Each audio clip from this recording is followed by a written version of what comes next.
Atención, este podcast está diseñado con fines educativos y está dirigido al personal de salud. No debe ser tomado como una opinión médica. La Asociación Mexicana de Gastroenterología presenta Educación Médica Continua. Agradece a nuestros patrocinadores: Avi, Carnot, Chinoin, Fujifilm, Jensen, Mayoli, Megalabs, Medix, Liomont, Sanfer, Siegfried Train, Takeda. Gastroperlas AMG.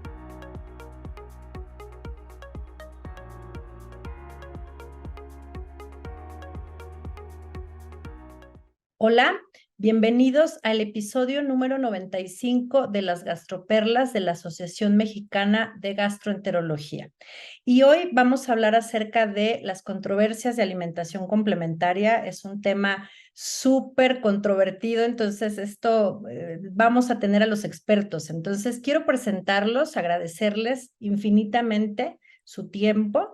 Y quiero presentarles primero a Liliana Ladino. Ella es nutricionista y dietista con grado de honor de la Universidad Nacional de Colombia. Gracias por estar aquí, Liliana. Y el doctor Rodrigo Vázquez Frías, quien es gastroenterólogo y nutriólogo pediatra y con doctorado, maestría y doctorado en ciencias médicas y adscrito al Hospital Infantil de México. Gracias, Rodrigo, igual por tu presencia.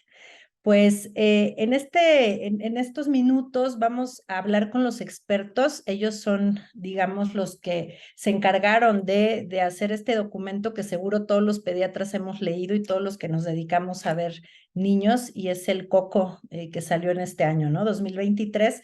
Y hay muchas preguntas por hacerles, entonces ya verán, esto va a estar súper interesante. Y quiero empezar por preguntarles, quien me quiera contestar, ¿cómo surge todo esto de hacer un consenso y por qué es tan importante hablar de este tema si nos dedicamos a ver niños, ¿no? Dígame, por favor, por qué la importancia de este tema. Gracias. Gracias, Marlene, por la presentación, por invitarnos a compartir en este podcast. Es un gusto para mí estar siempre con Rodrigo compartiendo este tema. Y bueno, Coco realmente salió de responder a una necesidad que teníamos en Latinoamérica, que tenemos como profesionales de la salud, ya que no tenemos o no teníamos un documento puesto con la evidencia científica que nos mostrara algún tipo de lineamientos o recomendaciones que deberíamos estar siguiendo para darles a nuestros pacientes. Entonces decidimos reunirnos 21 países de Iberoamérica para votar y consensuar las recomendaciones más comunes de alimentación complementaria. ¿Y por qué de alimentación complementaria? Porque es una de las oportunidades que tenemos durante los primeros 2 años, específicamente de edad del niño o durante la primera infancia, para prevenir enfermedades crónicas no transmisibles a largo plazo, para forjar esos hábitos de alimentación que nos vayan a dirigir la salud en un futuro de nuestros niños. Excelente, pues justo y pedimos, ¿no?, que nos hicieran algunas preguntas sobre este tema. Y algo que también tienen mucho la duda es ¿cuándo decidir 4 meses y cuándo 6? ¿Qué nos dicen los expertos con respecto a en qué nos debemos basar?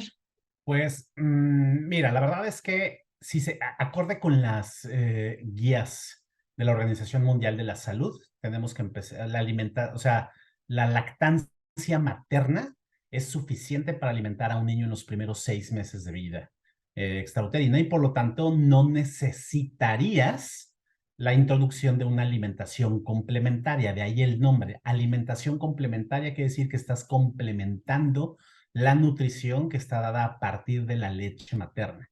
Y eso es porque la leche materna cumple con todos los requerimientos nutricionales y no necesitas hacerlo de forma antes.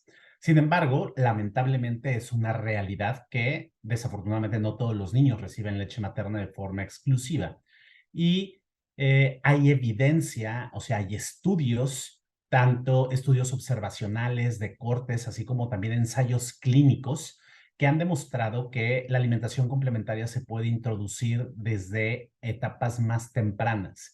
Incluso podría hacerse, hay estudios, ensayos clínicos que lo muestran desde los 3 meses. El hecho de que se introduzca la alimentación complementaria, al menos en uno de los estudios, demostró que no obstaculiza la leche materna, es decir, no hace que se abandone la lactancia materna. pero sí nos quedaba una duda acerca de si verdaderamente los niños que no reciben leche materna, que están alimentados con un sucedáneo, tendríamos que seguir estas mismas pautas. Y como bien lo dijo Liliana, actualmente sabemos que después de la leche materna, uno de los factores que más eh, tienen un efecto preventivo de enfermedades alérgicas, otro tipo de enfermedades como cuestiones de obesidad y crónicas no transmisibles, tiene que ver con la alimentación. Y pues la primera alimentación después de la leche materna que recibe un niño es la alimentación complementaria, de tal forma que está habiendo una migración a entender la alimentación complementaria a la lactancia materna como una forma de prevenir. Entonces, por eso hay un rango entre los 4 y los 6 meses, porque es un periodo en el cual se puede introducir la alimentación complementaria. Entonces, la recomendación que hicimos en el grupo de Coco o en el grupo desde Latinoamérica es que un niño que está alimentado con pura leche materna debe de empezar a partir de los 6 meses, no retrasar más tiempo, pero un niño que no está recibiendo de forma exclusiva o que recibe un sucedáneo de la leche materna de forma parcial o total puede iniciar su alimentación complementarias de los 4 meses y está bien. Entonces, no es un momento exacto, no es un día exacto, es entre los 4 y los 6 meses. Ese es el rango por el cual están. Y el objetivo es hacerlo lo más fácil posible, por eso tratar de no hacer tanto una diferencia y entonces tú decides. Entre los 4 y los 6 meses escoge el mejor momento tú con tu paciente, con los familiares de tu paciente para poderlo iniciar. Pero eso está basado en ciencia y en evidencia. Perfecto, o sea, diríamos, hay que individualizar, ¿no? A cada niño. ¿Y qué pasa con los prematuros? Porque esa es otra de las cosas que nos dijeron y que preguntan mucho los pediatras. ¿Qué pasa con el prematuro? ¿Ahí qué hacemos? Pues mira, ahí la verdad es que lo que tratamos de hacer también fue uniformar, ¿no? Y entonces, aunque hay menor cantidad de estudios, ya empieza a haber ensayos clínicos que demuestran que la introducción de alimentos complementarios en el pretérmino, tomando en cuenta la edad corregida, y es un punto importante, eh, entre los 4 y los 6 meses de edad corregida es es un buen momento. Lo que resulta de ese estudio, que es el estudio pivote más importante, o bueno, no es más importante, pero es el único que ha demostrado, es que cuando tú retrasas la introducción a los 6 meses de edad corregida, se disminuye el número de infecciones gastrointestinales y eso tiene que ver en niños que son alimentados con leche materna. ¿Por qué? Pues porque obviamente el preparar alimentos, el hacer la alimentación complementaria, requiere pues de condiciones higiénicas para la preparación de estos alimentos, ¿no? Que haya agua potable, ¿no? Para administrar, para lavar los utensilios. Y en condiciones donde esto no se puede cumplir, evidentemente, si tú inicias la alimentación complementaria antes, mayor riesgo de que haya infecciones gastrointestinales, respiratorias, etcétera. Entonces, esa fue la única diferencia. Pero cuando midieron parámetros de crecimiento antropométrico, variables de deficiencia de hierro, variables bioquímicas, se vio que no había diferencia empezando entre los 4 y los 6 meses de edad corregida. Entonces, la recomendación es que también puede ser entre los 4 y los 6 meses de edad corregida. Perfecto. Y ahora la otra duda, y ahí quisiera, Liliana, eso siempre también, ¿no? ¿Con qué iniciamos? ¿Con qué vamos a iniciar la alimentación complementaria? Bueno, creo que este es uno de los parámetros que también nos permite de alguna manera diferenciar un poco dependiendo de con qué viene alimentado el niño. Si el niño viene alimentado con leche materna, tenemos que darle prioridad a que los alimentos que tengan, o sea, que siempre estén presentes dentro de las comidas o dentro de los tiempos de comida de alimentación complementaria, sean alimentos ricos en nutrientes claves, ¿no? Nutrientes claves como hierro, como calcio, como zinc, como vitamina A. Cuando nosotros hablamos de esto es tenerlo no solamente de inicio, sino mantenerlo, ¿no? O sea, iniciarlo a la larga da lo mismo con que lo inicies, si no vas a mantener ese alimento con el que iniciaste durante todo el tiempo consecutivo de la complementaria. Entonces, independientemente si el niño está alimentado con leche materna o bien alimentado con lactancia de alguna manera conjunto con fórmula láctea o solo con fórmula láctea, el primer alimento carece de importancia si yo me enfoco en que el segundo, el tercero, el cuarto alimento permitan tener los nutrientes claves que el niño necesita. Entonces, quizá por eso la diferenciación, si bien alimentado con leche materna, podríamos enfocarnos desde el inicio con un alimento fortificado de estos nutrientes. Incluso la misma Academia Americana de Pediatría hasta sugiere empezar con un cereal infantil fortificado, ¿no? Como primer alimento. Y si el niño viene alimentado con fórmula, como a la larga esta fórmula viene adicionada de estos nutrientes claves, pues quizá carecería un poco de menos importancia cuál es ese primer alimento, pero tampoco quiere decir que no vamos a tener especial atención en que complete todos los grupos de alimentos en el primer mes de iniciada la alimentación complementaria. Entonces, digamos que sería más importante esto, ¿no? Este tema de que tienen que estar todos desde el principio, ¿no? Más que con cuál iniciar. Excelente, creo que eso está súper, súper claro, ¿no? La verdad es que carece de importancia el primer alimento.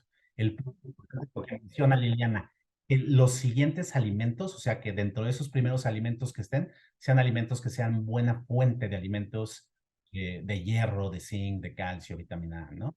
Sí, perfecto. ¿Y qué les parece? ¿Nos olvidamos de esa famosa regla de los 3 días? Eso igual es súper importante, ¿no? Aquello que aprendimos hace mucho tiempo de 3 días cada alimento nuevo. Es que podemos dar uno diario, ¿cierto? ¿Qué opinan? Yo creo que aquí lo importante es como aprender a desaprender, pero tampoco de alguna manera desconocer completamente lo que nos funciona bien y que sabemos que no tiene otra evidencia que vaya en contraposición con lo que estamos recomendando, que eso es lo más importante, ¿no? Que toda recomendación sea basada en evidencia. ¿Pudiésemos iniciar un alimento nuevo cada día? Sí, incluso pudiésemos darle los 4 principales grupos de alimentos en el primer día también. Sin embargo, parece una práctica bastante cómoda para los padres, para los cuidadores, el dar un alimento diferente o darlo durante unos días consecutivos, como para identificar si hay alguna reacción, ¿no? Esto viene un poco más con la parte de alimentos alergénicos, sin embargo, pues también carece de importancia el que, digamos, tengamos que darle un alimento nuevo cada 3 días o cada 7 días para identificar alguna reacción, pues porque puede aparecer hasta lo largo de 1 o 2 semanas.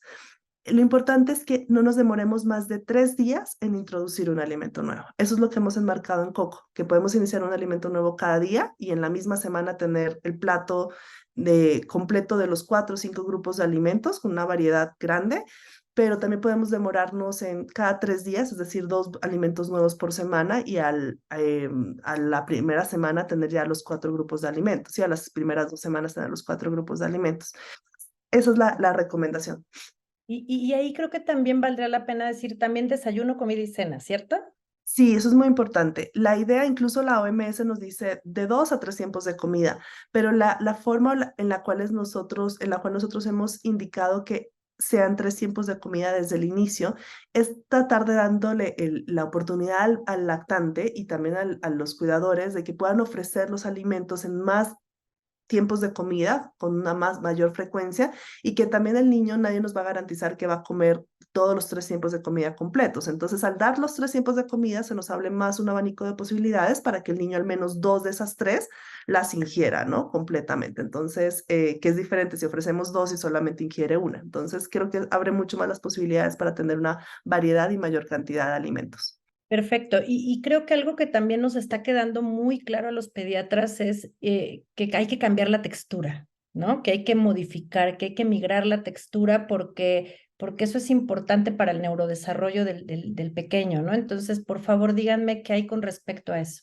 Bueno, yo creo que esto viene mucho desde épocas atrás, o sea, incluso nosotros 3 seguramente fuimos alimentados con cuchara, con lo que conocemos actualmente con el método tradicional, ¿no?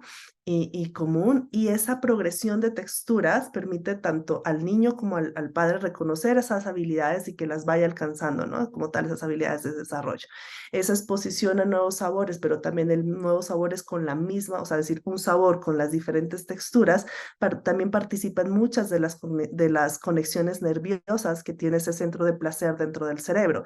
Entonces, todo esto se va, digamos, de alguna manera uniendo para fortalecer esos hitos del neurodesarrollo. Es muy importante o hace parte de ese concepto de alimentación perceptiva y de la integración neurosensorial que el niño conozca las diferentes texturas 4 o 5, como las quieran agrupar, y que vaya pasando de una a otra, incluso con el mismo alimento.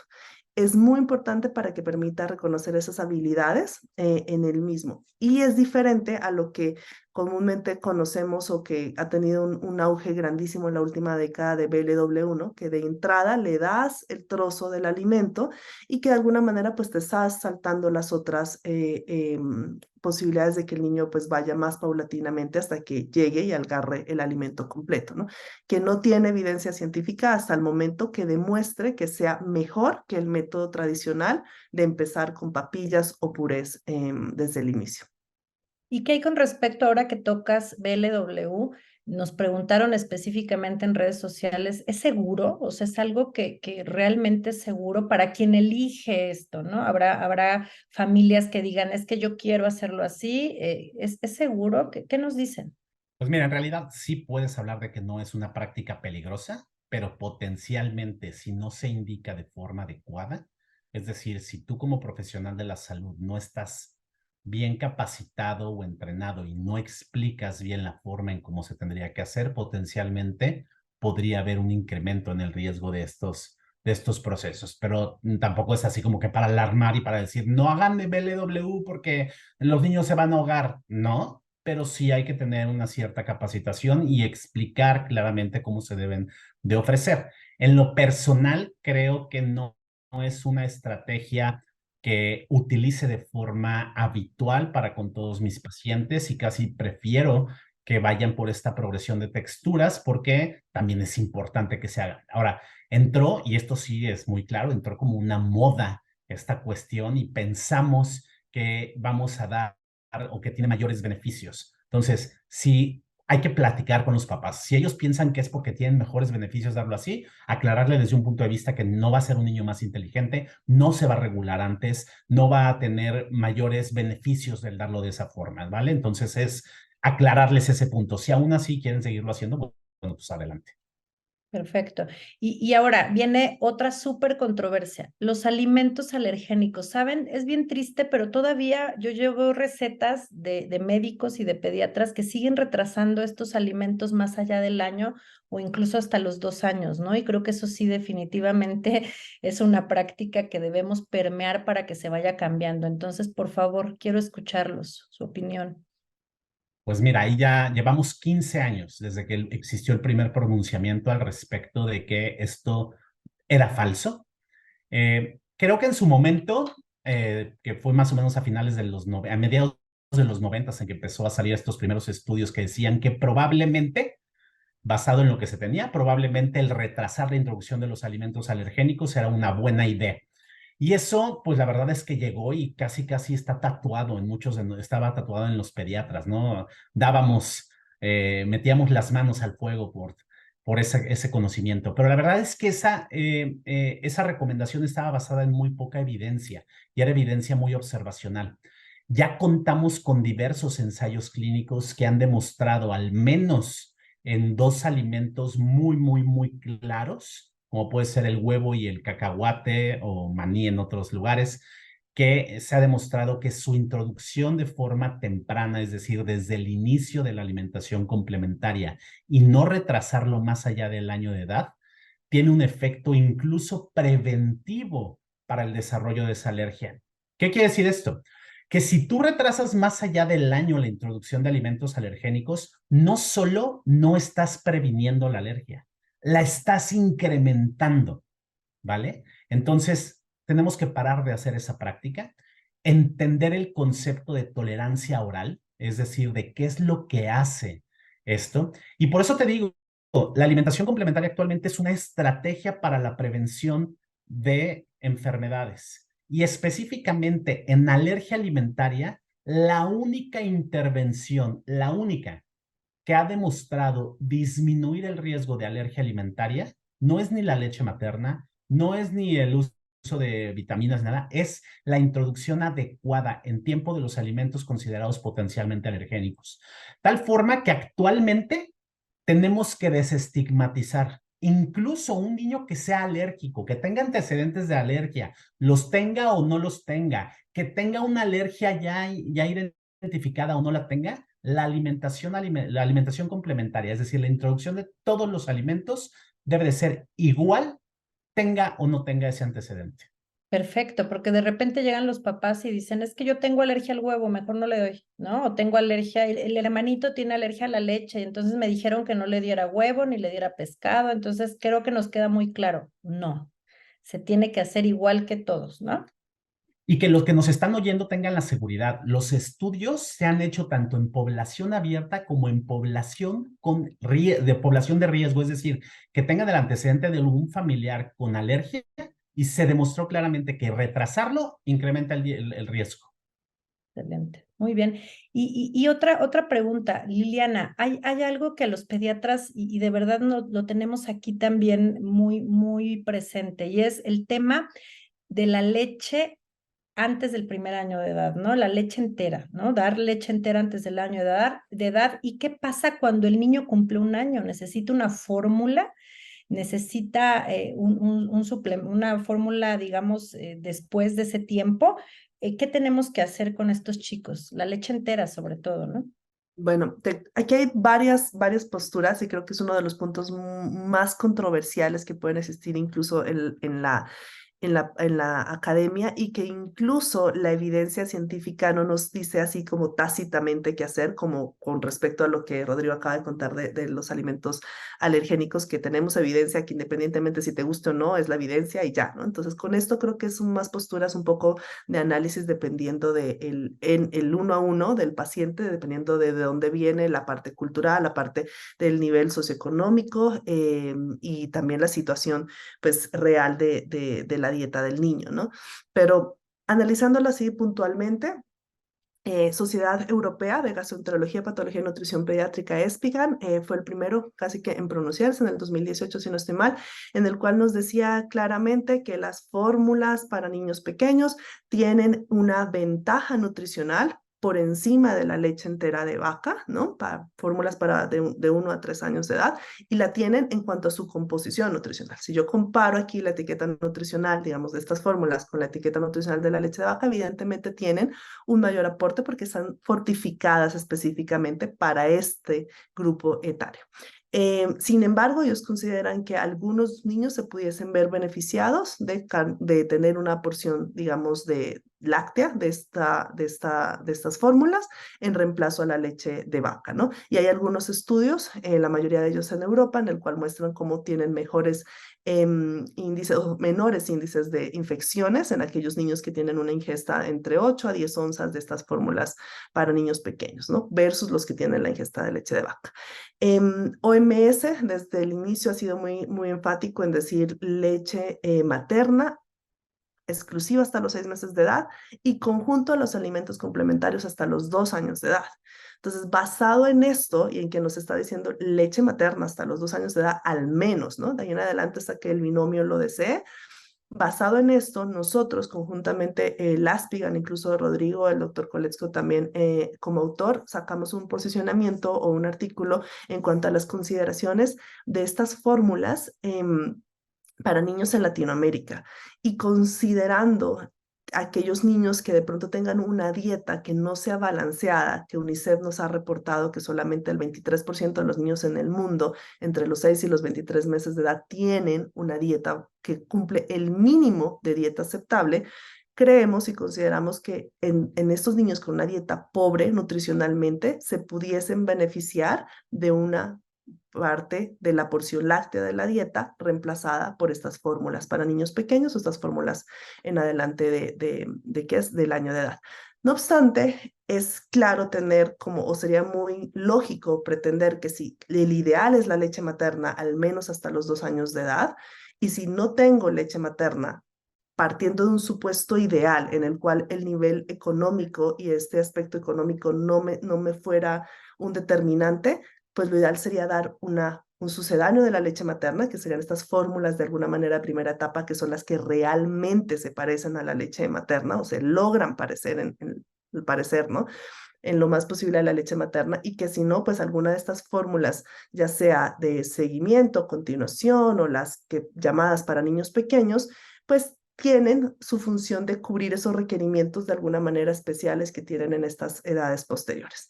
Esto partiendo en aquellos que no tengan una dieta adecuada. Ahora, como nutricionista, para nosotros, incluso para mí, que soy especialista en pediatría, es difícil de alguna manera estimar que el niño tenga una dieta adecuada. Es muy difícil porque los cuestionarios de alimentación no son precisos, son muy subjetivos y yo tuviera que hacer unos análisis mucho de que casi cuánto te estoy sirviendo y cuánto estás comiendo, lo cual es inviable en la práctica diaria, incluso es difícil dentro de estudios observacionales hacerlo también, para poder determinar si el niño tiene una alimentación adecuada o no. Entonces, basado en ello, muchas veces hemos dicho que hay deficiencias nutricionales en Latinoamérica, estos alimentos fortificados nos ofrecen una ventaja sobre la leche de vaca, pues pudiese ser que pudiesen servir para algunos niños, no para todos, sino para aquellos específicamente que tienen una dieta deficiente, que lastimosamente son los que muy seguramente les será más difícil acceder económicamente a estas fórmulas. No obstante, Academia Americana de Pediatría justo hace una semana acaba de sacar un artículo en el cual se menciona el que estas leches prácticamente no tienen un beneficio nutricional diferente al de la leche de vaca y que quizá, pues, teniendo en cuenta todo el marketing que se ha hecho alrededor, pues no las deberíamos estar promoviendo para su consumo, ¿no? Y que no tienen ese efecto de leche de crecimiento, lo cual en lo personal me encuentro totalmente de acuerdo, no deberían llamarse así, es un poco de la alfabetización científica que deberíamos aprender a hacer, ¿no? No se llama leche de crecimiento porque no hace que el niño crezca, ¿sí? Es una fórmula para niño pequeño que en algunos casos, sobre todo si el niño no tiene una dieta adecuada, se pudiese ver beneficiado de ello. Pero si el niño tiene una dieta adecuada, la leche de vaca cumpliría su papel como cualquier otro alimento dentro de una dieta balanceada, ¿no? Perfecto. ¿Y el yogurt, el queso? No gripo, ¿no? O sea, eso es importante. Eh, Mira, no, a la larga es muy paradójico porque yogur natural, sin azúcar, que sea un yogur, digamos, que no sea griego, porque tiene un aporte de proteína incluso más alto que la leche de vaca, lo podemos estar ofreciendo desde el inicio de la alimentación complementaria, igual que es un queso fresco, con la menor cantidad de sodio añadido, y que no sea un queso madurado, ¿no? Sino un queso fresco, queso panela, por ejemplo, en México se podría estar ofreciendo. Y a veces decimos, ¿por qué si el queso sí? ¿Por qué si el yogur sí, la leche acá no, ¿no? Y que realmente es mucho de cantidades. Quizás si yo te digo, pues la misma proteína que te aporta una porción de yogur de 4 onzas, que te aporta una porción de queso de 1 onza, la misma cantidad de proteína te la aportan 3 onzas de leche entera de vaca, ¿no? Entonces, el problema es cuando, si yo te digo que sí le puedes dar leche entera de vaca a los 6 meses, ¿qué pasa que yo te diga, sí, le puedes dar máximo 3 onzas a que la mamá no se vaya a darle 10 o a darle incluso 15 o a darle incluso hasta 20 onzas, ¿no? Que no lo vemos incluso a veces en la consulta típica privada o en la práctica, pero sí en población menos favorecida, donde las ingestas de leche de vaca antes de los 6 meses es altísima y que incluso es otro de los puntos que también converge con la última publicación de la OMS, en la cual se señala que quizás se pudiese introducir leche de vaca desde los 6 meses, ¿no? Es súper interesante. Habría que esperar, ¿no? En el tiempo a ver qué, ¿no? Muy controversial y hay que esperar a ver qué más se publica y demás. Y justo, a ver, quisiera saber los no, porque también el Coco es muy puntual en decir cuáles son los no de la alimentación complementaria. Y creo que también tenemos mucha responsabilidad los médicos que vemos niños de decir, quitar estos mitos, ¿no? Del té, de los azúcares añadidos, los jugos. ¿Qué opinan? Mira, la verdad es que, como, o sea, el sentido que tiene Coco es tratar de desestigmatizar los alimentos. O sea, no hay alimentos prohibidos, porque no son malos. Algunos pueden tener ciertas consideraciones con cantidades, como por ejemplo la leche de vaca y los productos lácteos. No son malos, pero tienen que ver con cantidades, porque si tú sustituyes mucho de esos, como ya lo dijo Liliana, bueno, pues eso sí crea un riesgo, ¿no? Una dieta hiperproteica, como pudiera ser a expensas de la proteína de la leche de vaca, podría generar un incremento de riesgo de obesidad. Pero, ¿qué alimentos sí son los que no deberían de estar en la alimentación complementaria? Es decir, todo lo que es el azúcar y edulcorantes no calóricos. Porque a veces dicen, pues no tiene azúcar, pero tiene edulcorante. Entonces, ojo con ese punto. ¿Por qué? Porque desde el punto de vista metabólico, los edulcorantes no calóricos sí ejercen efectos deleterios y que no son los adecuados, sobre todo en este proceso de programación que está ocurriendo en estos primeros meses y años. No es conveniente el café, ¿no? Pues porque pues, no quieres mantener a un niño alterado, no tiene ningún objetivo nutricional y pues no tendríamos por qué estar dándolo. Los tés, pues porque no tienen objetivos nutricionales y algunos de ellos potencialmente podrían ser hepatotóxicos. No la miel, que es porque finalmente, aunque sea muy de abeja y todo lo que sea, es un azúcar y finalmente tiene efectos metabólicos deleterios. Entonces, no tendríamos que estar consumiendo ninguno de esos. También sabemos que la sal añadida tampoco aparentemente es algo que no debemos de estar haciendo, ¿no? Y evidentemente el tiempo se dará, o los estudios próximamente darán una luz más al respecto de esto, porque potencialmente le estemos echando una culpa mayor a la sal de lo que verdaderamente es y probablemente no la tengamos que prohibir, pero sí no agregarle sal a los alimentos. Fuera de eso, creo que no tenemos ninguna otra prohibición. ¿Se me está oyendo alguno, Liliana? Creo que... Bebidas vegetales, que creo que va muy de la mano de también cantidades y demás. A ver, es un alimento que casi que está en todas las casas, ¿no? Últimamente, y pues si vas a hacer unos pancakes y tienes una bebida vegetal, pues tampoco pasa nada, pero Naspigan, por ejemplo, sí es muy enfática en proscritas antes de los 3 años de edad, porque también tienen un aporte nutricional que no es equivalente y no es comparable con, en su caso, con la leche de vaca, ¿no? Entonces, pues dices, ¿para qué darlo? Y yo creo que del resto son más alimentos como de por riesgos de atragantamiento o por riesgos de algún tipo de infecciones, o sea, no alimentos crudos ni que no estén bien cocidos, ¿no? Tipo la carne, no sé, pescados que no estén bien cocidos, incluso el huevo, que a veces lo hacen como a medio hacer, pues tampoco, tipo aceitunas o arándanos o todos estos alimentos que de alguna manera tengan alguna forma que puedan causar atragantamiento, zanahoria cruda, manzana cruda, ¿no? Creo que ya va mucho más de palomitas de maíz, más de la presentación del alimento por riesgo de atragantamiento. Por ese riesgo, nada más por eso, ¿no? Exclusivamente. Pero no estamos peleados con los sabores, ¿cierto? O sea, sí podemos condimentar, cebolla, pregunta, ¿no? Cebolla, aquí utilizamos mucho ajo y cosas así, eso sí, sin problema. Incluso el chile, ¿eh? O sea, porque también eso es frecuente. Puedes ir introduciendo en pequeñas cantidades, porque finalmente, culturalmente, México es un país en el que se consume chile. Entonces, puedes irlo incorporando también. Digo, no te pase por la cabeza darle algo muy picante al principio, pero bueno, lo puedes ir haciendo de poco a poco. Exacto, un habanero, ¿no? O sea, habanero no, pero, ok.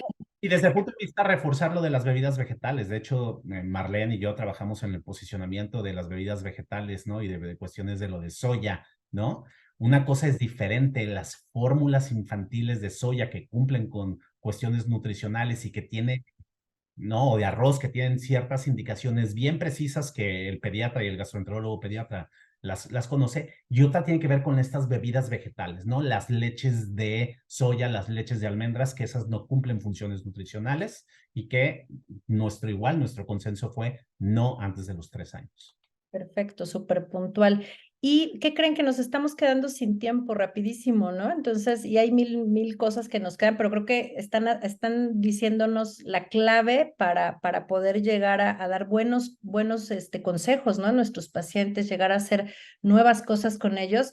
Y para acabar este podcast, ¿me podrían decir con qué suplementamos? ¿Se requiere suplementar a un niño que inicia alimentación complementaria o no es necesario? ¿Qué opinan?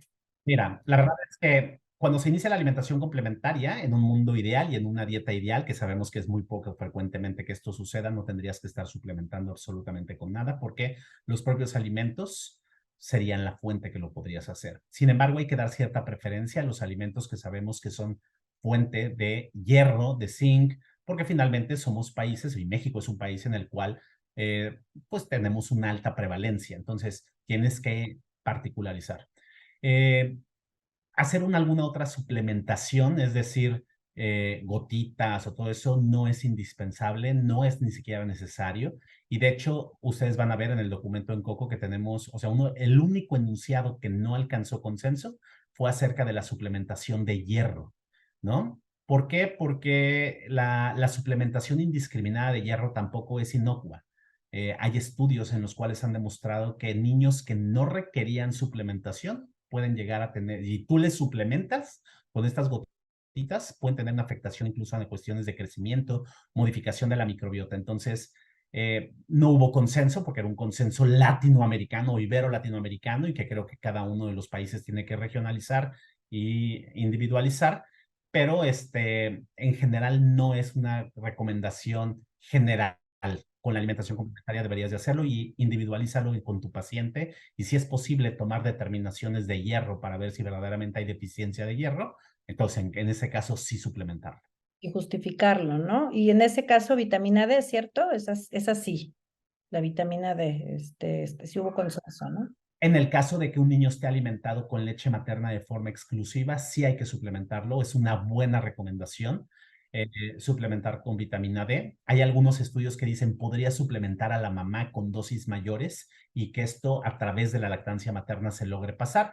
Pero la verdad es que llegó a recomendación de que sí podría considerar la recomendación. Entonces es una buena práctica. Un niño que ya tiene, que lamentablemente no tenga lactancia materna y que esté con un sucedáneo de la leche materna que ya viene suplementada con vitamina D o fortificada con vitamina D, ya no sería necesario la suplementación extra. Por favor, ¿me podrían dar un mensaje final, la gastroperla final, para poder cerrar este podcast? Gracias. Yo creo, Marlene, que la gastroperla de mi parte sería desaprender muchos de los conceptos de alimentación y en especial de alimentación complementaria para poder forjar niños más sanos con una mejor programación nutricional cuando sean adultos. Gracias, Liliana. Rodrigo, ¿cuál es tu gastroperla? El mensaje final que compartiría es: dejemos de restringir esos alimentos potencialmente alergénicos, dejemos de clasificar a los niños como con riesgo o sin riesgo alergénico, al menos desde el punto de vista nutricional no tiene ningún caso y vamos a obtener mejores resultados, pero sí enfatizar que la nutrición cada vez más o cada vez se está haciendo más nutrición basada en evidencia, de tal forma que es posible que en los siguientes años veamos más ruptura de paradigmas, de viejos paradigmas, y que a lo mejor estos que estamos diciendo ahorita después pueden cambiar, pero al momento estas son las mejores evidencias que podemos tener. De acuerdo, perfecto. Pues nos quedamos sin tiempo. Les agradezco muchísimo, de verdad, su presencia. Sin duda, ustedes que son los autores de ese documento tan importante y tenerlos hoy aquí, que nos puedan resolver estas dudas y estas controversias. De verdad, estoy muy agradecida con ustedes. Liliana enferma y así estamos aquí. Entonces, muchas gracias, con mayor razón. Y Rodrigo, que igual anda de viaje y se conectó. Entonces, muchas gracias y pues los esperamos pronto en el siguiente podcast y es un gusto saludarlos. Muchas gracias. Encantada, Marlene, gracias. Bye. Hasta luego. Esto fue Gastroperlas AMG. Los esperamos en la próxima edición. La Asociación Mexicana de Gastroenterología presentó Educación Médica Continua. Agradece a nuestros patrocinadores: Avi, Carnot, Chinoin, Fujifilm, Jensen, Mayoli, Megalabs, Medix, Liomont, Sanfer, Siegfried Train, Takeda. Atención, este podcast está diseñado con fines educativos y está dirigido al personal de salud. No debe ser tomado como una opinión médica.